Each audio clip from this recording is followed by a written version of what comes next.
Mettez-vous au diapason en regardant la grande émission avec Audition Bressolette, laboratoire de correction auditive.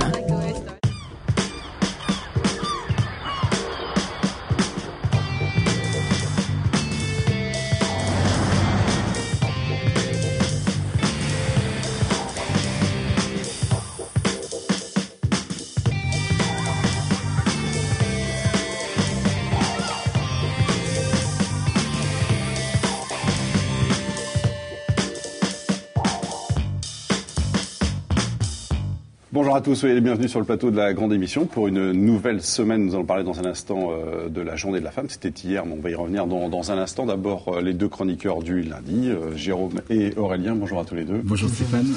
Alors Jérôme, aujourd'hui, une histoire... Vrai de vrai, juré, promis. Une histoire de vœux. De vœux. Assez en lien avec la journée de la femme d'ailleurs. Ah, très bien. Alors, il y a un lien avec la journée de la femme, Aurélien ? Non, pas exactement. On va parler de ces petites choses-là. Ce sont des dragées. Ah, j'adore ça. Des dragées personnalisées avec on écrit ce qu'on veut dessus. Je vais vous raconter l'histoire de cette entreprise qui a créé ça en Vendée. Très bien, voilà. Parfait. Une belle histoire encore. Merci beaucoup. Kathleen Jarin-Thévenot, bonjour. Vous êtes chargée de mission aux droits des femmes et à l'égalité dans le département. À vos côtés, Pamela Chevillon, bonjour. Vous êtes la représentante du FONDES, qui est le Fonds de développement solidaire et qui intervient notamment auprès des femmes désireuses de créer leur entreprise en leur permettant notamment d'accéder à une garantie bancaire. C'est à peu près ça. Et puis Florence Enfrin, bonjour. Vous êtes du Centre d'information du droit des femmes et vous vous occupez notamment du bureau d'accompagnement individualisé vers l'emploi qui permet notamment de faciliter le retour des femmes à l'emploi ou tout du moins aussi leur maintien dans l'emploi. Merci à toutes les trois d'être ici. On va parler donc de l'accès au marché du travail pour les femmes. D'abord, une question plus générale. Est-ce que vous avez fait quelque chose de particulier pour la journée des femmes hier ? Ça vous laisse Florence, enfin. Si, moi j'ai dîné avec des amis et c'est vrai que j'ai souvent dit. Et vous n'avez rien fait à la maison ? C'était tranquille. Non, j'étais invitée, donc j'ai rien eu à faire. Ouais. Rien à faire. Pamela Chevillon ? J'ai rien fait, non. Vous y avez pensé hier que c'était la journée de la femme ? Oui. Ouais, on vous l'a rappelé ? Kathleen Jarin-Thévenot, ça vous laisse assez... Bien, c'était un dimanche. Donc en fait, je n'ai pas pu au niveau professionnel faire ce que j'aurais souhaité. Donc nous l'avons fait en préfecture vendredi. Et nous l'avons fait donc aujourd'hui lundi, puisque j'arrive de Chaland, nous avons remis le prix Histoire de filles pour les groupes d'élèves de classes de 4e et 3e qui déjà doivent être sensibilisés à la diversification de l'orientation scolaire. Et vendredi soir, nous avons eu la projection du film Les Bureaux de Dieu. C'est un film qui justement amorce un débat, c'est la journée dans un planning familial, et amorce un débat sur justement la contraception, l'information sur tous ces thèmes-là pour notre jeunesse. Voilà. Vous êtes sensibles les unes les autres à cette journée de la femme ou c'est un peu gadget pour vous ? Pamela ? On est sensible au niveau du métier que je fais, donc on aide les femmes créatrices d'entreprises. Sensible, oui. Kathleen Jarin-Thévenot ? Bien moi, écoutez, ça fait, je pense, 35 ans que je fête cette journée professionnellement depuis 23 ans. Et c'est vrai que pour moi, c'est un coup de projecteur. Mais il faut savoir que la journée de la femme en Vendée, c'est tous les jours. Tous les jours, il se passe quelque chose où, là où l'intérêt de la femme doit être mis en avant, nous sommes présentes. Alors c'est vrai que c'est le coup de projecteur. Mais par contre, tout se fait au quotidien. Petites actions, pas de fourmis, mais au moins l'information circule. Et les femmes savent que dans ce département, elles peuvent avoir à tout moment, en fonction des problématiques qu'elles rencontrent, une réponse appropriée, adaptée, ou tout au moins une écoute. Est-ce que c'est toujours la journée de la revendication, d'une certaine revendication que c'était au moment de sa reconnaissance officielle il y a 32 ans maintenant ? Alors, si vous voulez, au niveau de sa reconnaissance, il est vrai qu'il a fallu à un moment être un petit peu... je dirais pugnace, pour faire aboutir déjà la reconnaissance de cette journée. Mais regardez, c'est une journée internationale. Ouais. Regardez dans les autres pays. Moi, je connais certains pays de très très près, notamment certains pays du Maghreb. Les femmes osent défiler dans ces pays-là ce jour-là. C'est vraiment une solidarité entre nous toutes. Bon, il est vrai que les problèmes des Françaises et les problèmes des Européennes est bien éloigné du quotidien de l'existence de femmes dans d'autres pays, mais ce n'est pas pour autant que nous devons oublier le quotidien des revendications que nous avons en tant que service droits des femmes. Nous visons à l'égalité entre les hommes et les femmes, égalité salariale, droit à l'accès au travail, et dans tous les champs qui concernent la femme. Alors justement, on va parler du travail, de l'économie en général. Est-ce qu'en temps de crise, justement, les femmes sont un peu plus touchées que les hommes, Florence Enfroy? Nous, au niveau du CIDF, les femmes que je reçois, comme je suis conseillère emploi, je veux dire, la situation, les femmes qui sont seules avec des enfants, elles auront la même problématique aujourd'hui, mais c'est vrai qu'il y a quand même peut-être une inquiétude plus forte. Je pense à des femmes que j'accompagne qui vivent en couple et le mari, sa situation au niveau de l'emploi est un peu remise en cause. C'est vrai qu'elle avait peut-être envie de changer et du coup, son projet de changer va peut-être être reporté parce que elle va peut-être pas prendre de risques et si elle a un emploi, elle va le garder. On va parler du bureau dans un instant, d'accompagnement individualisé. Qu'est-ce que la chargée de mission droits des femmes peut faire dans un département lorsqu'il y a des temps un peu difficiles en termes économiques comme celle-là? Alors il est vrai que la période actuelle est quand même une période relativement... Personne n'a connu ce type de période. Donc, si je prends l'exemple de l'année dernière, jusqu'à l'année passée, nous avions des chiffres du chômage féminin quand même pas très reluisants dans ce département, puisque nous avons un taux de chômage important qui est lié à notre histoire économique liée à la confection, à tous ces métiers qui ont disparu dans notre département. Et les femmes qui étaient bien souvent issues de l'agriculture sont arrivées en masse sur ces métiers-là, ces métiers qui n'existent plus. Donc nous avions déjà le reclassement de ces femmes-là, qui avaient déjà un âge, je ne veux pas dire un certain âge, mais qui n'étaient plus dans la formation initiale. Voilà, oui.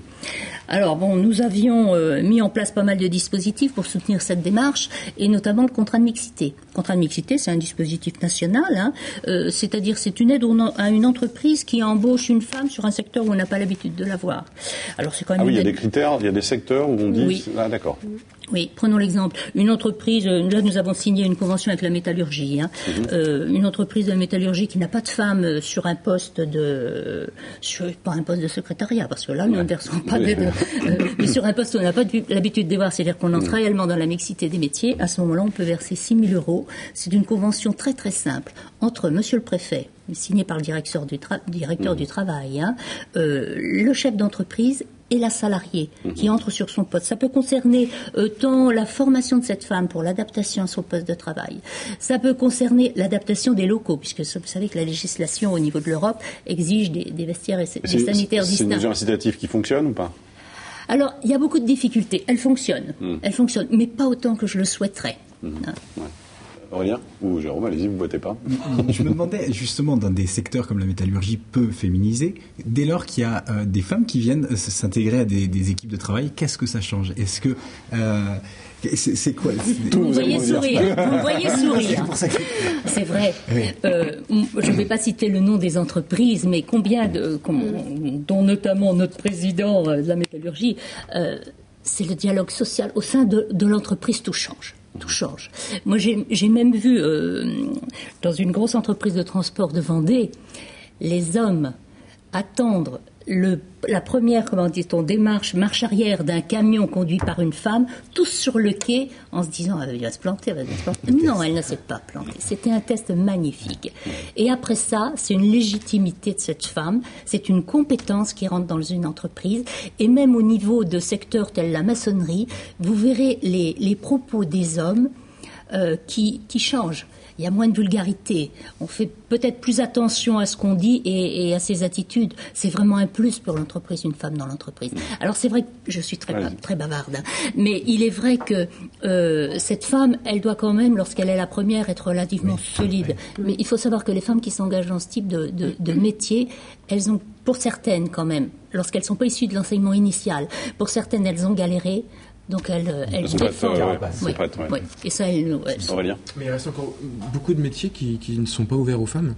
Alors, au niveau de la législation, non, sauf à part mannequin homme ou mannequin femme, n'est-ce pas? Au niveau de la législation, tous les métiers sont accessibles aux femmes. C'est ce que nous ne cessons de dire avec monsieur l'inspecteur d'académie et tous les chefs d'établissement. Les jeunes filles peuvent s'orienter et peuvent être présentes dans toutes les branches, dans tous les métiers et dans toutes les branches professionnelles. Alors, concrètement, oui. Concrètement, oui, la loi est là. C'est comme tous nos dispositifs. La loi est là.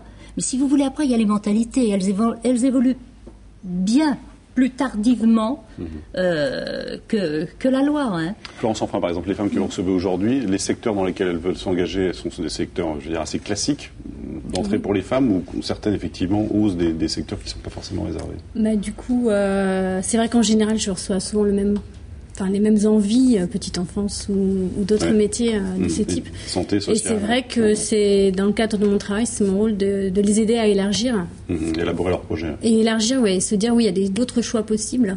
Et pas s'interdire d'aller sur des métiers où peut-être qu'elles pourraient s'épanouir et que c'est possible. Donc c'est vrai que, je ne sais pas si j'en parle... Vous êtes une sorte de conseillère d'orientation, en fait, finalement. Non. Conseillère emploi, hormonome, je sais pas, je peux pas trop vous répondre, mais... Comment vous intervenez, en fait? Comment les femmes entrent en contact avec vous au bureau d'accompagnement? Oui, en fait, donc, on reçoit tout type de situations, tout type de femmes. Donc des femmes qui vont être... je réponds pas à votre question. Si, allez-y, comment les femmes? En fait, elles viennent soit par le bouche à oreille, mais ça va être surtout par des conseillères de la CAF. Donc la CAF va nous orienter des femmes. Ça peut être les pôles emploi, ça peut être le conseil général par le biais des assistantes sociales. Et alors, ces femmes, en général, sont dans quelle situation quand elles viennent vous voir? C'est en situation de chômage de longue durée? Pas forcément. C'est vraiment très divers. Je peux avoir des femmes qui n'ont pas travaillé depuis des années parce qu'elles ont fait le choix de garder leurs enfants, donc 15 ans, 7 ans, 3 ans. Ça peut être des femmes qui travaillent, mais qui peuvent être en situation précaire parce que c'est le cumul des emplois à temps partiel, par exemple. C'est assez, en termes par rapport à mon travail, c'est assez riche parce que je peux avoir des niveaux CAPB, des gens qui ont un faible niveau comme des gens avec un niveau bac. Quelle est la première démarche que vous entreprenez avec elles lorsqu'elles viennent vous voir? Quelles sont les premières questions que vous leur posez? Vous essayez de cerner un peu leurs envies, leurs projets, leur histoire? Oui, pourquoi elles sont là, du coup. Et après, ça va être de voir avec elles qu'est-ce qu'on met comme étape pour aller sur leur objectif. Et alors, quel est votre réseau après ensuite pour les orienter? Vous leur trouvez pas un emploi forcément, vous essayez de leur redonner confiance, c'est un peu ça? Oui. Donc c'est vrai que le travail, ça va être de faire le point un petit peu pourquoi elles sont là, bilan personnel, professionnel, et puis c'est de les aider à anticiper ce retour à l'emploi ou ce maintien dans l'emploi. Donc ça passe par vraiment de déceler les freins justement, et ça peut être aussi... Et les freins majoritairement, c'est quoi par exemple? Ça va être la garde d'enfants. Les déplacements. Et même pour celles qui travaillent. Parce que c'est vrai que c'est des femmes qui ont peut-être à un moment donné privilégié la carrière de leur mari, par exemple. Et c'est vrai qu'aujourd'hui, elles aspirent peut-être à reprendre une activité. Et du coup, c'est comment elles articulent leur temps, le temps domestique, on appelle ça, l'articulation des temps. Parce que c'est vrai que la reprise d'emploi fait que le mari, s'il est parti à la semaine, c'est quand même elles qui vont devoir gérer leurs enfants. Donc, mon rôle, c'est de les aider justement à réfléchir un petit peu comment elles vont préparer. Et à lever ces obstacles. On va y revenir dans un instant, puis on parlera aussi de la création d'entreprise après le journal. Et on verra qu'effectivement, il y a aussi une certaine discrimination qui se fait pour ces femmes qui veulent créer leurs entreprises et qui n'obtiennent pas toujours les crédits bancaires qu'elles souhaiteraient. On marque une pause, c'est le journal dans un instant, la météo assure. Et puis, deuxième partie de l'émission avec l'histoire économique du jour avec Aurélien, cette entreprise qui fabrique des dragées personnalisés. Et puis dans la troisième partie, l'histoire trop extra pour être ordinaire de Jérôme Aubineau. À tout à l'heure.